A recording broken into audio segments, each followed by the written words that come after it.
right now, as we discussed earlier, the G7 is getting together in Cornwall, England. And while it's great to see Australia's own Scott Morrison there, the fact is, when it comes to leadership these days, we in the West aren't sending our best. I mean, the U.S. is putatively run by Joe Biden, even if behind the scenes there seems to be a struggle going down between First Lady, that's Doctor to you, Jill Biden, and Kamala Cackles Harris to actually run the show. Okay, I'll go stage, but... Now, Boris Johnson, once the hope of the side, has gone so woke that he's literally going broke. Emmanuel Macron's France is collapsing, and Germany's answer to Jacinda Ardern is selling her country's energy security out to Moscow. I could go on, but, you know, it's all too depressing. Because you know what? Hope is not lost. And if you're looking for an early prediction where things are going to land in 2024, my money is on Florida Republican Governor Ron DeSantis. Now, he's the one who showed up all the lockdown liberals in California and New York, who insisted their entire states go into hibernation, who enforced ridiculous and often unscientific mask mandates, and who still wound up with bloody coronavirus death tolls. Last year, the Washington Post said that DeSantis was a COVID-19 catastrophe for refusing to cancel big events like spring break. The lefty press demonized him and said that DeSantis had blood on his hands. Yet, as the pandemic winds down in the U.S., sorry, Australia, we've got a ways to go here, but over there where vaccination rates are soaring, the numbers make it clear that DeSantis' non-panicky approach was the far saner one. As the Wall Street Journal recently noted of Florida, which has a huge population of elderly retirees who should be most susceptible to the coronavirus, quote, Florida's death rate is in the middle of the pack and only slightly higher than California, which has a much younger population.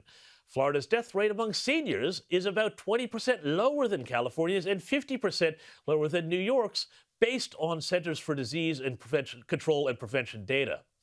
And it's not just, though, Ron DeSantis' handling of the coronavirus that makes him a standout leader. He's also fighting the cultural battles where it counts. He's banned the teaching of racist claptrap like critical race theory in schools.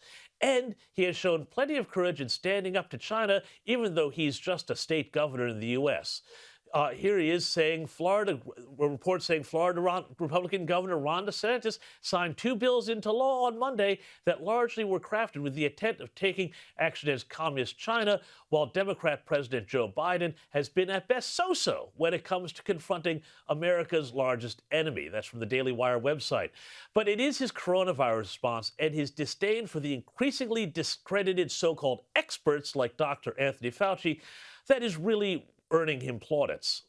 So in Florida, we chose freedom over Fauciism, and we're much better off for doing that. I think his lockdown policies were not justified by the scientific data. He was somebody that fear-mongered about schools. He did not support Florida when we had our kids in school in person. I think he was wrong about masks and asymptomatic spread. And then obviously he does so many interviews that it was pretty clear to me after a pretty short time, you know, this was all about himself and his own image. The evidence is in, but Dr. Anthony Fauci would say that Ron DeSantis was attacking science. You decide. But is it any wonder that he was treated like a rock star at a recent concert in Florida? My message for other states and other countries, open your schools. Let people live their lives. Don't make them wear masks.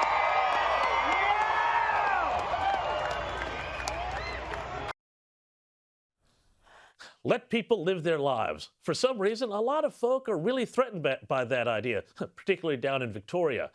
Anyway, there's a lot of speculation as to whether Trump will come back for another tilt in 2024. If he does, I reckon Ron DeSantis is the Veep pick of choice.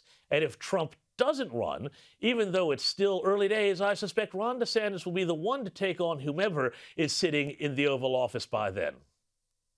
You did. That's resourceful.